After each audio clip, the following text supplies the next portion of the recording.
Bueno, recordemos brevemente el recorrido que estamos haciendo por la cristología.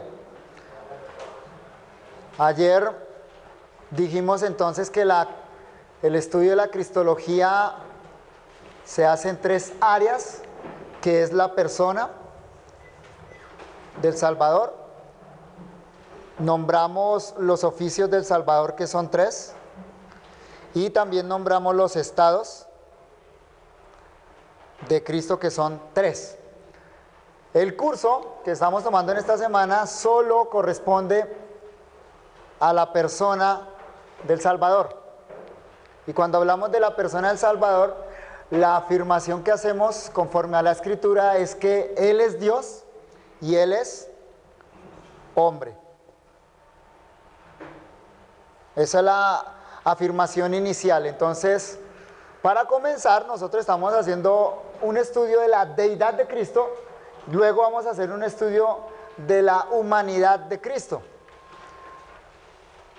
De acuerdo a las Sagradas Escrituras, hay 4 vías de comprobación con respecto a la deidad de Cristo. O de 4 maneras podemos encontrar por las Escrituras que nuestro Salvador Jesucristo es Dios. La primera de ellas es por los atributos divinos. Si en la Biblia a Cristo se le dan los atributos que solo le pertenecen a Dios o que hacen a Dios ser Dios, entonces debemos decir por la propia Escritura que nuestro Señor Jesucristo es Dios. Y estuvimos trabajando el texto de Juan 1 al 4 y allí encontramos 5 atributos. Primero, eternidad. Segundo, sabiduría.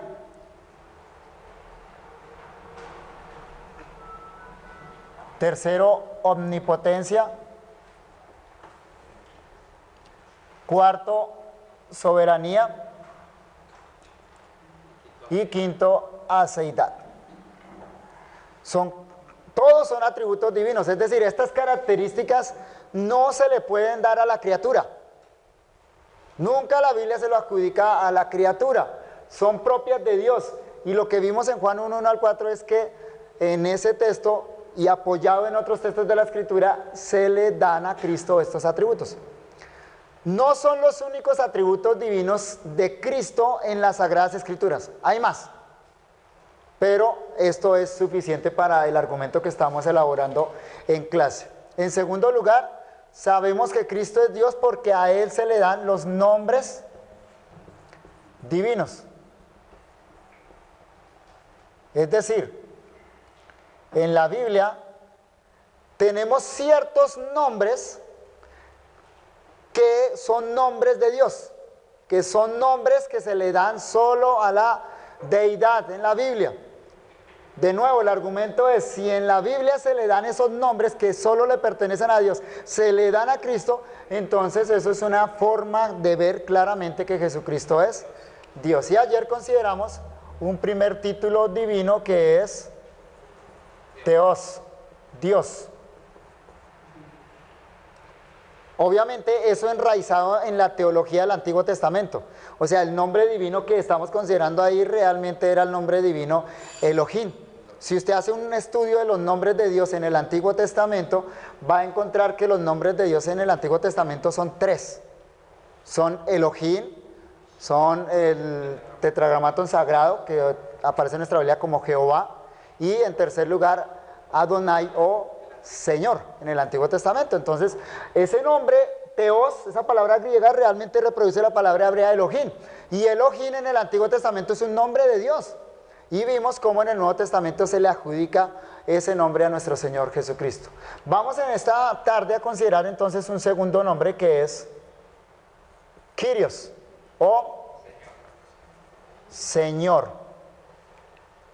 Siguiendo esta línea de argumento. El segundo título divino que vamos a considerar es Kyrios, que habitualmente aparece traducido en nuestra Biblia como Señor. Es una palabra muy común en el Nuevo Testamento. y en el contexto griego. Y lo primero que podemos decir de esa palabra, como dijimos también de teos, es que esa palabra tiene usos comunes en el Nuevo Testamento. No siempre que aparece se refiere a Dios. Hay unos casos donde se utiliza en unos contextos normales, por lo tanto con un significado común. Por ejemplo, note Mateo capítulo 13, versículo 27. Mateo capítulo 13, versículo 27.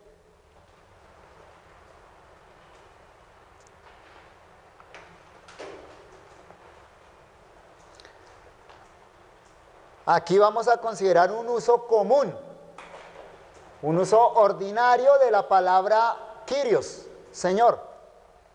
Dice el texto: vinieron entonces los siervos del padre de familia y le dijeron: Señor, ¿no sembraste buena semilla en tu campo? ¿De dónde pues tiene esta cizaña? La palabra Señor acá simplemente es una palabra de tratamiento formal. Note que son unos siervos dirigiéndose al dueño de una hacienda, y la manera respetuosa como se dirigen a este hombre es con la palabra Señor. Así también lo utilizamos en español, cada día menos, ¿no? Pero antiguamente así uno se dirige a un mayor: Señor. Si alguien mayor lo llamaba, la respuesta que uno decía era Señor. Simplemente una palabra de tratamiento formal, de respeto. Eso es lo que encontramos en este texto. Otro uso de la palabra Kyrios lo encontramos en Colosenses capítulo 4, versículo 1. Tengan en cuenta que estos usos son usos cotidianos de la palabra. Colosenses capítulo 4, versículo 1. Dice el texto: amos, haced lo que es justo y recto con vuestros siervos, sabiendo que también vosotros tenéis un amo en los cielos. La palabra amos acá en nuestra Reina Valera reproduce la palabra griega Kyrios. O sea que literalmente ahí dice: señores, haced lo que es justo y bueno con vuestros siervos. Evidentemente el contexto, ya que utiliza la palabra siervo, es el contexto de esclavitud. ¿Cómo le llamaba un esclavo al dueño? Le llamaba Señor.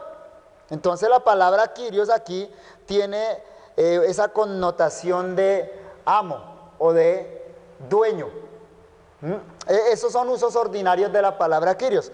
Pero entonces el uso más común de la palabra Kyrios en el Nuevo Testamento es un uso teológico para referirse a Dios. O sea, es un título o un nombre de Dios. De nuevo, como en el caso de teos, acá este caso, el uso de la palabra Kyrios en el Nuevo Testamento griego está basado en el uso de una palabra en el Antiguo Testamento. Y en este sentido la Septuaginta es muy importante para los estudios bíblicos. En los estudios bíblicos ustedes van a encontrar que es común nombrar la Septuaginta. La Septuaginta es la traducción griega del Antiguo Testamento hebreo. No creemos, o yo no creo, que la Septuaginta sea un texto inspirado. El texto inspirado es el texto hebreo del Antiguo Testamento. Pero la Septuaginta, dentro de muchas utilidades que tiene, una de las principales es que la Septuaginta tiende un puente lingüístico entre el Nuevo Testamento y el Antiguo Testamento. Es decir, cuando miramos una palabra en el Nuevo Testamento, en este caso Kyrios, y nos devolvemos a la Septuaginta y miramos en la Septuaginta qué términos hebreos tradujo la palabra griega Kyrios, nos puede ayudar a entender cómo es que los judíos utilizaban esas palabras griegas, o cómo es que los escritores del Nuevo Testamento utilizan esas palabras griegas, teniendo en consideración el pensamiento del Antiguo Testamento. En este sentido, entonces, es interesante encontrar que en la Septuaginta la palabra Kyrios traduce en 6.814 ocasiones, noten la frecuencia tan alta, La palabra Kyrios en la Septuaginta traduce en 6.814 ocasiones el nombre sagrado de Dios. Muy pocas ocasiones salen entonces de esa traducción. El nombre sagrado de Dios en el Antiguo Testamento es este. Las 4 letras, como se les denominan el tetragramaton sagrado, o sea, las 4 letras del nombre sagrado, que se transliterarían en español como YHWH. Impronunciable para los judíos. Cuando los judíos vocalizaron su texto hebreo, no vocalizaron esas 4 letras. O en algunas ocasiones le colocaron vocales, pero las vocales que le colocaron son las vocales de la palabra Adonai. Entonces cuando un judío encuentra las 4 letras en el texto hebreo, dice Adonai, el Señor. En Reina Valera, en nuestra Reina Valera, ese nombre sagrado aparece como Jehová. En algunas otras traducciones aparece como Yahvé. Y en otras ocasiones aparece como Señor, pero en versálitas, o sea, con mayúsculas sostenidas así, Señor. ¿Sí lo han visto? En algunas versiones, para distinguirlo de otras palabras que significan Señor, lo colocan así en versálitas. Esto entonces, cuando usted lo encuentra en algunas versiones, es que traduce el nombre sagrado. De manera que cuando nosotros vamos a hacer un estudio de la palabra Kyrios, debemos pensar entonces en el nombre sagrado de Dios en el Antiguo Testamento. Ese Dios que los judíos le llamaban Jehová, pues es el creador. Ese Dios que los judíos le llaman Jehová es el sustentador de todas las cosas. Ese Dios que los judíos le llaman Jehová es el Dios que hizo el pacto con los judíos, que hizo el pacto con Abraham. Todo lo que el Antiguo Testamento nos dice con el nombre sagrado de Jehová, todo eso entonces está recogido, está recopilado en el nombre sagrado Kyrios. Cuando los judíos escuchaban, fuera en hebreo, fuera en arameo, fuera en griego, el nombre sagrado, se les venía todo ese contenido teológico del Antiguo Testamento de Jehová. De Jehová que busca al hombre, de Jehová que crea al hombre, de Jehová que hace un pacto con el ser humano, de Jehová que rescata a su pueblo, etc. Entonces eso es lo que tenemos que tener en mente cuando encontramos esa palabra en el Nuevo Testamento. Habiendo hecho esta explicación, entonces vamos a mirar unos textos del Nuevo Testamento donde a Jesucristo, a nuestro Salvador, se le asigna este nombre sagrado con todo el peso de su significado. El primer texto que vamos a considerar es Lucas capítulo 2, versículo 11. Vamos allá, por favor. Lucas capítulo 2, versículo 11.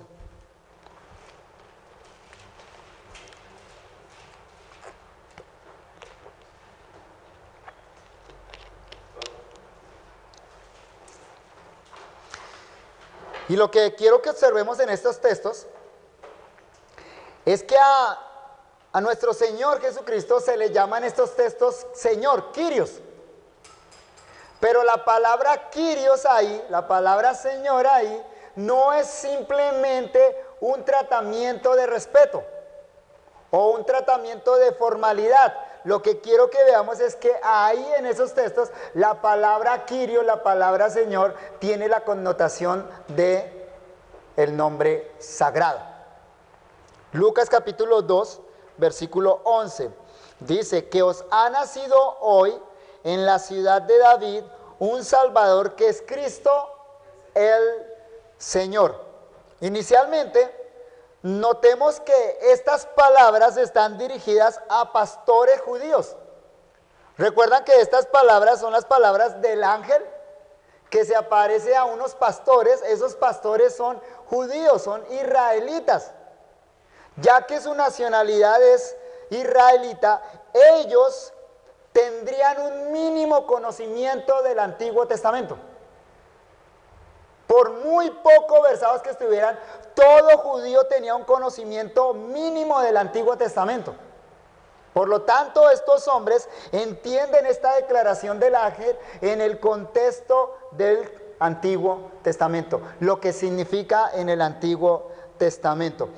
Lo que nosotros tenemos acá en Lucas es el registro de lo que los ángeles dijeron.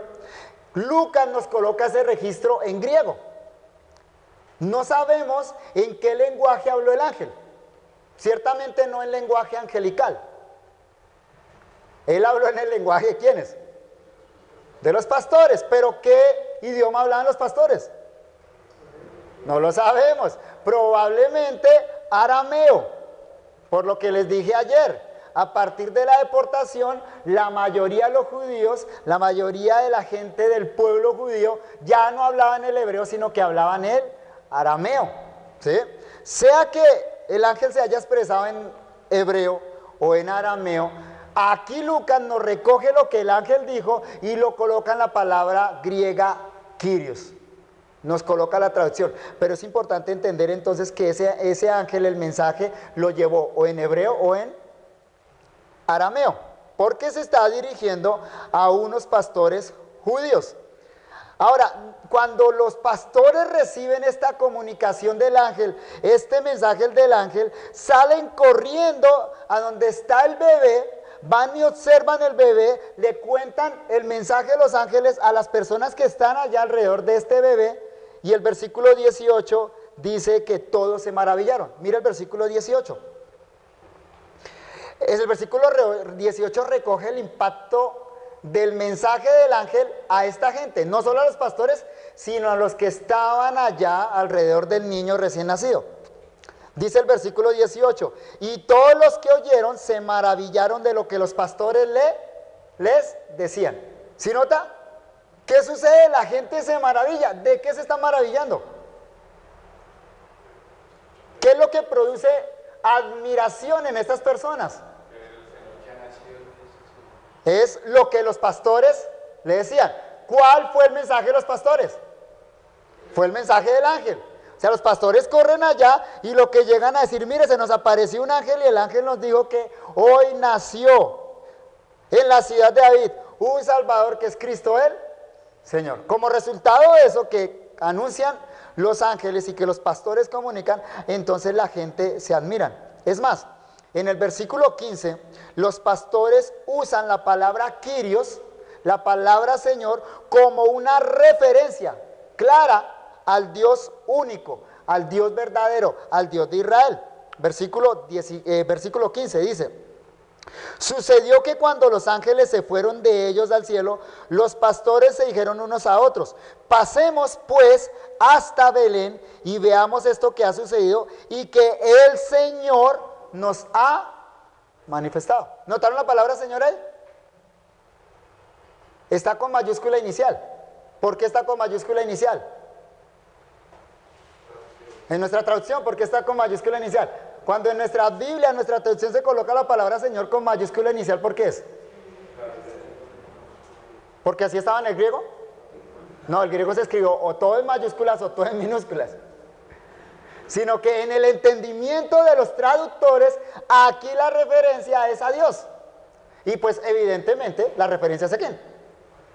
Porque los pastores están diciendo: veamos esto que ha sucedido y que el Señor ha manifestado. Son pastores judíos. ¿A quién se refieren con la palabra Señor? ¿A Dios? O sea, Señor, de acuerdo al uso de la Septuaginta, aquí en boca de los pastores, sea que hablaran hebreo o arameo, tuvo que ser el nombre sagrado. Lo que Jehová, diríamos nosotros, de acuerdo a nuestra traducción, lo que Jehová nos ha manifestado, lo que nuestro Dios nos ha manifestado. Además, notamos que el ángel se está refiriendo al niño recién nacido en Belén.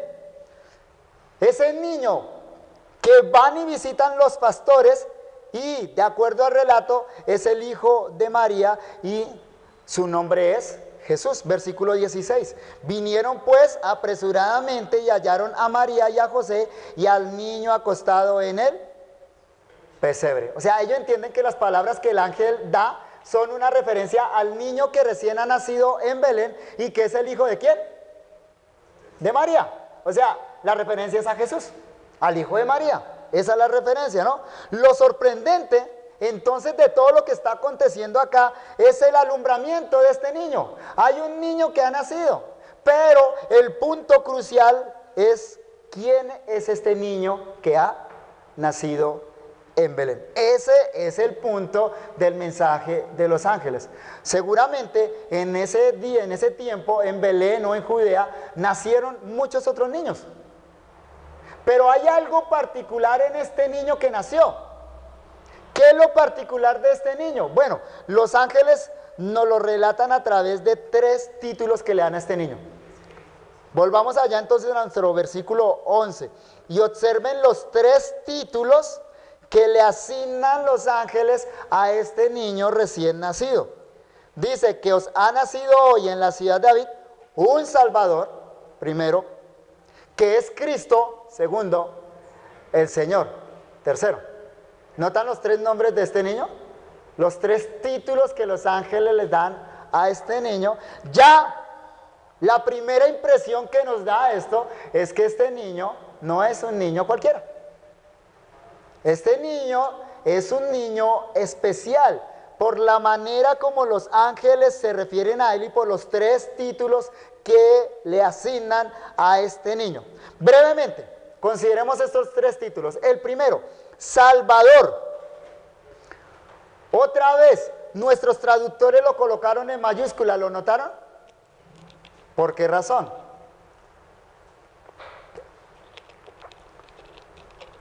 Son cosas que a veces pasamos en alto, ¿no?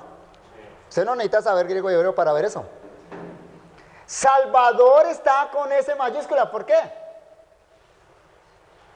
¿Cuál es la norma en español? ¿Qué palabras se colocan con mayúscula inicial? Los nombres propios. O sea que la palabra Salvador acá no es una palabra ordinaria, no está refiriéndose a un adjetivo, no se está refiriendo a una cualidad, se está refiriendo a un nombre propio.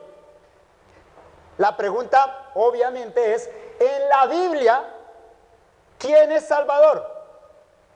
Ahora, otra vez, mantengamos los pies arraigados en el texto. Son judíos, pastores judíos. En el pensamiento de estos pastores judíos, ellos no tenían Nuevo Testamento, tienen es Antiguo Testamento. Para un judío, ¿quién es el Salvador? Jehová. Jehová es el Salvador. Salvador es un título de Jehová en el Antiguo Testamento. Así debió haber sonado en los oídos de estos pastores judíos. Por ejemplo, Primera de Samuel, capítulo 10, versículo 19. Primera de Samuel,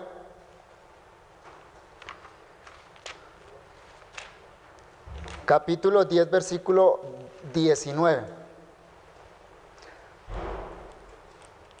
La sana hermenéutica siempre nos obliga a leer el texto en su propio contexto, ¿no? En el contexto en el que se da. Note entonces en el Antiguo Testamento quién es el Salvador. Mire este texto, 1 Samuel capítulo 10, versículo 19, dice: pero vosotros habéis desechado hoy a vuestro Dios, que os guarda de todas vuestras aflicciones y angustias, y habéis dicho, no, sino pon rey sobre nosotros. Ahora pues presentaos delante de Jehová por vuestras tribus y por vuestros millares. La palabra que aquí en Reina Valera aparece como guarda, vuelvo y leo, pero vosotros habéis desechado ya a vuestro Dios, que os guarda de todas vuestras aflicciones y angustias. Esa palabra guarda, que os guarda, ahí la palabra hebrea es salva. Yashá es la palabra hebrea. El verbo hebreo yashá significa salvar, salvador. Entonces lo que está diciendo acá este texto es que el Salvador, el que guarda, el que protege, el que libra a Israel, ¿quién es? Jehová. Jehová. Miremos otro texto, Salmo capítulo 24, versículo 5. Salmo, capítulo 24, versículo 5. Dice,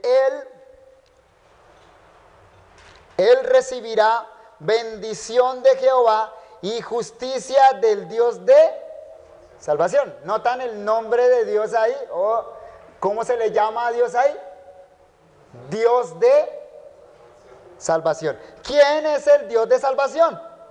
Noten la primera línea del versículo, correcto. Jehová es el Dios de salvación. Entonces es evidente, bueno, podríamos dar más citas, pero es evidente que en la teología del Antiguo Testamento el Salvador de Israel es Jehová.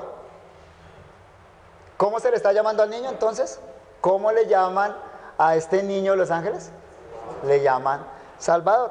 En segundo lugar, le llaman Cristo,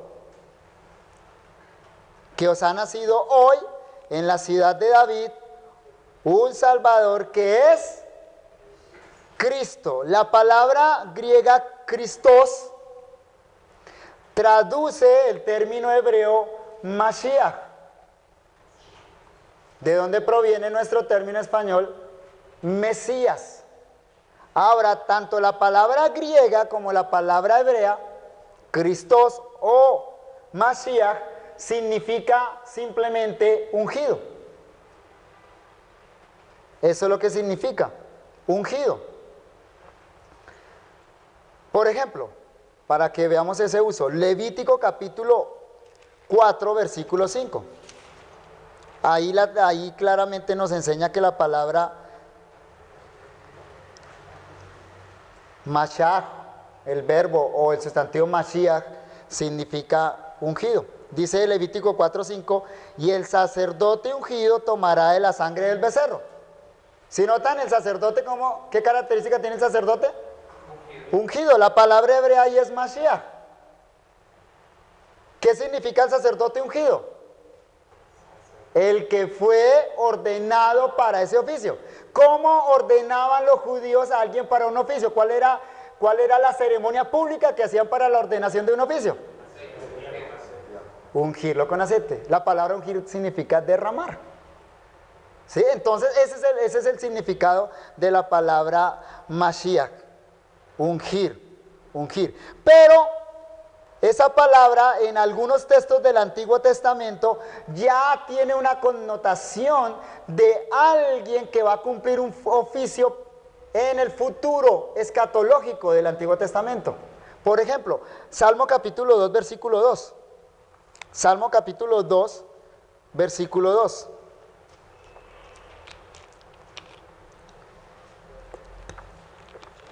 En los pasajes más tempranos de la Biblia hebrea, del Antiguo Testamento hebreo, el uso de Mashiach se refiere a ciertos hombres que eran ungidos con aceite para cumplir algunos oficios dentro del pueblo de Dios. Particularmente los profetas, los sacerdotes y los reyes. Antes de oficiar para el pueblo tenían que ser reconocidos a través del ungimiento en ceremonia pública. Pero cuando uno va mirando textos posteriores en la Biblia hebrea, textos de más adelante, en esos textos la palabra empieza a tener una connotación más específica. Y es el caso del Salmo 2, versículo 2. Mire lo que dice: se levantarán los reyes de la tierra y príncipes consultarán unidos contra Jehová y contra su ungido.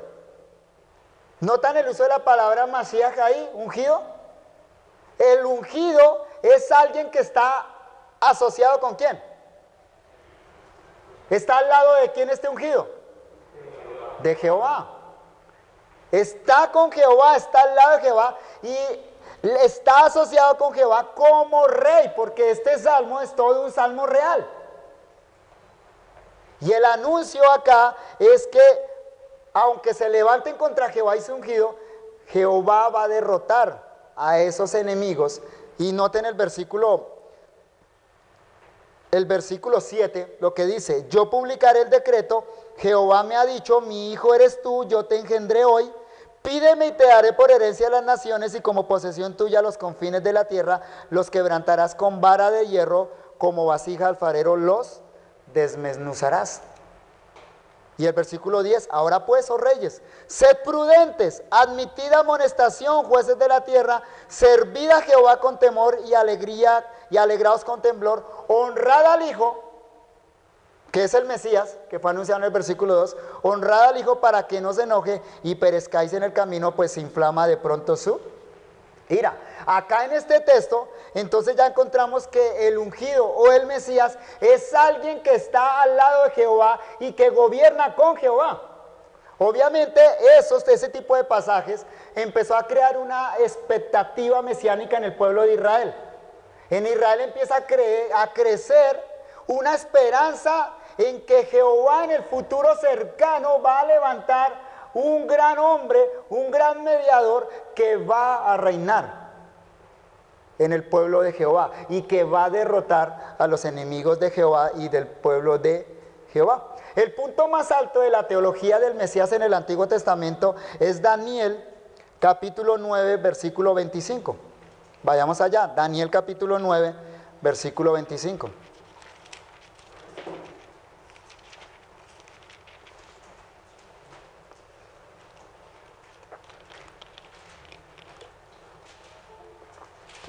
Ya Daniel es de los textos más tardíos del Antiguo Testamento, o sea, de los últimos libros en ser escritos en el Antiguo Testamento. Y mire aquí cómo ya esa idea del Mesías está madura, está en su punto más alto. Daniel 9:25. Y esta es la expectativa que había en el pueblo de Israel para los días de Jesús. Una expectativa que creció aún más en la época intertestamental. Dice en Daniel 9:25, sabe pues y entiende que desde la salida de la orden para restaurar y edificar a Jerusalén hasta el Mesías príncipe, habrá 7 semanas y 62 semanas se volverá a edificar la plaza y el muro en tiempos angustiosos. Versículo 26, y después de las 62 semanas se quitará la vida al Mesías, mas no por sí, y el pueblo de un príncipe que ha de venir destruirá la ciudad y el santuario, y su fin será con inundación, y hasta el fin de la guerra durarán las devastaciones. Noten ahí ya cómo está madura esa teología del Mesías, y aquí hay 2 anuncios acerca del Mesías. El Mesías es príncipe, pero el Mesías va a padecer muerte. Ya cuando llegamos entonces a la época del Nuevo Testamento, los judíos están esperando a esa figura que se le denomina Mesías. ¿Cómo le llama el ángel entonces a nuestro Señor, al Salvador? Le llama Salvador y Cristo, Mesías. Y el tercer título que le da el ángel a nuestro Señor Jesucristo allá en Lucas 2:11 es Señor. Señor. El tercer título que le da es Kyrios. Kyrios le llama Señor. Y a la luz de los 2 títulos que hemos visto, el título Salvador y el título Cristo, es evidente y no cabe duda de lo que los pastores y los lectores originales del Evangelio entendieron.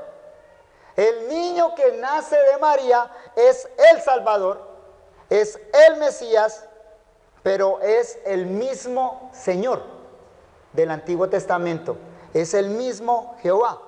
Y ya entonces podemos entender la sorpresa que se llevaron los pastores ante esa declaración del ángel. Tan pronto escuchan la declaración del ángel, inmediatamente corren a la pequeña aldea para corroborar lo que el ángel dijo. Mire Lucas capítulo 1 versículo 18, ¿con qué se encuentran los pastores? El ángel les dice que os ha nacido hoy en la ciudad de David un Salvador que es Cristo el Señor. Corren a la aldea de Belén. Y lo que sucede está relatado en el versículo 18. Cuando llegaron, versículo 18 dice, Lucas capítulo 2 versículo 18 dice, o el 17, perdón, leamos el 17. Dice, al verlo, ¿a quién? Al niño, al verlo, al niño, dieron a conocer lo que se les había dicho acerca del niño. Y el versículo 18 dice, y todos los que oyeron se maravillaron de lo que los pastores les decían. ¿Por qué se maravillaban? Versículo 20 nos da la razón de esa admiración que levantó en ellos. Y volvieron los pastores glorificando y alabando a Dios por todas las cosas que habían oído y visto, como se les había dicho. O sea, cuando ellos van y ven el niño, dicen, así como nos contaron los ángeles, así fue. A mí me queda una pregunta en la mente. ¿Qué vieron? Allá, en el pesebre. ¿Qué vieron en la cuna? Vieron un niño seguramente, ¿cierto? Pero solo un niño. ¿Por qué dicen tal y como nos dijo el ángel? Si el ángel lo que les dijo, ha nacido un Salvador, el Cristo, el Señor. Van y ven el niño y dicen, si era como el ángel nos dijo que era. Lucas capítulo 1, versículo 43. Un segundo texto que podemos considerar con respecto a este título divino. El título divino, Señor. Señor o Kyrios. En este versículo, de nuevo, vamos a encontrar que a Jesucristo se le llama Kyrios o Señor. Y aquí tenemos las palabras de Elizabeth. Leo Lucas capítulo 1, versículo 43. ¿Por qué se me concede esto a mí, que la madre de mi Señor venga a mí? Más adelante vamos a volver sobre este texto, pero hagamos unas breves observaciones hasta ahora. Por este momento, hagamos unas breves observaciones. Elizabeth es la que está diciendo estas palabras. ¿Recuerdan quién es Elizabeth? ¿La mamá de quién? De Juan el Bautista, correcto. ¿A quién le está dirigiendo estas palabras? A María. Hay una relación, un parentesco entre ellas, según el texto. No, la palabra griega no es específica, simplemente dice que eran parientes, ellas dos, ¿sí? Pero el punto es este. Elizabeth, que es la madre de Juan y que en este momento tiene a Juan el Bautista en su vientre, recibe la visita de María. Y entonces, cuando recibe la visita de María, dirige unas palabras a ella. Las palabras que le dirige a María son estas: ¿por qué se me concede esto a mí, que la madre de mi Señor venga a mí? Aunque las palabras se dirigen a María, ¿de quién hablan? De Jesús, del niño que está en el vientre de María.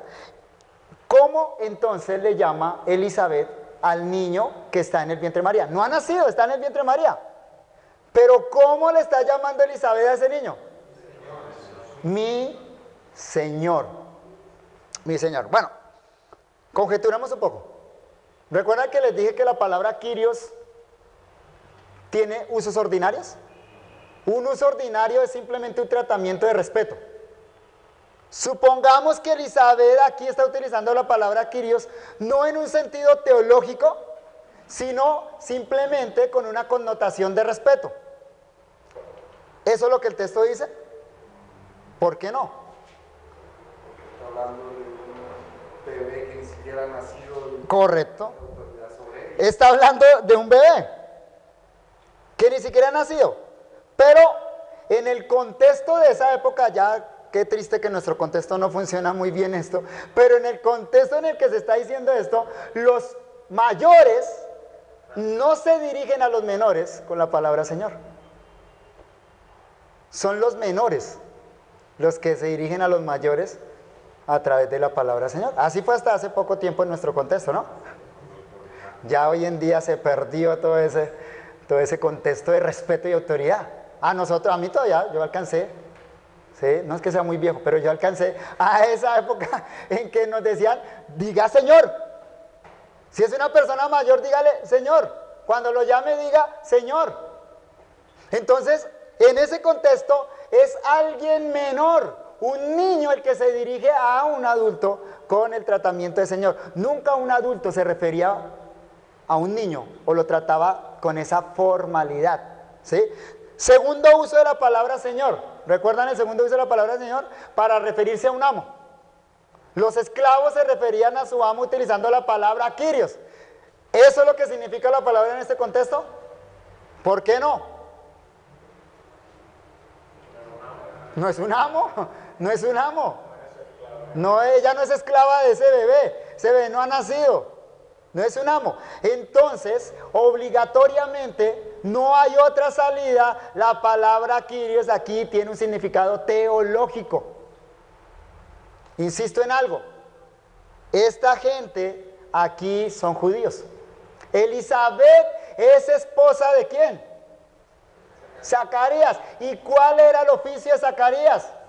Sacerdote. Un sacerdote estaba acostumbrado al lenguaje del Antiguo Testamento, donde la palabra griega Señor traduce el hebreo Jehová.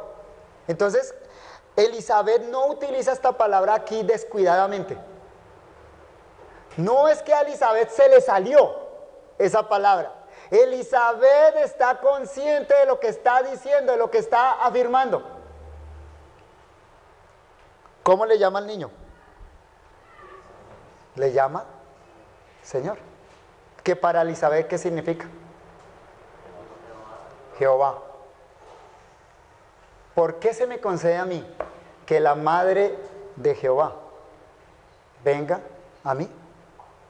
Eso es lo que Elizabeth está diciendo. Un claro reconocimiento entonces de la divinidad de Cristo, porque se le está asignando un título divino.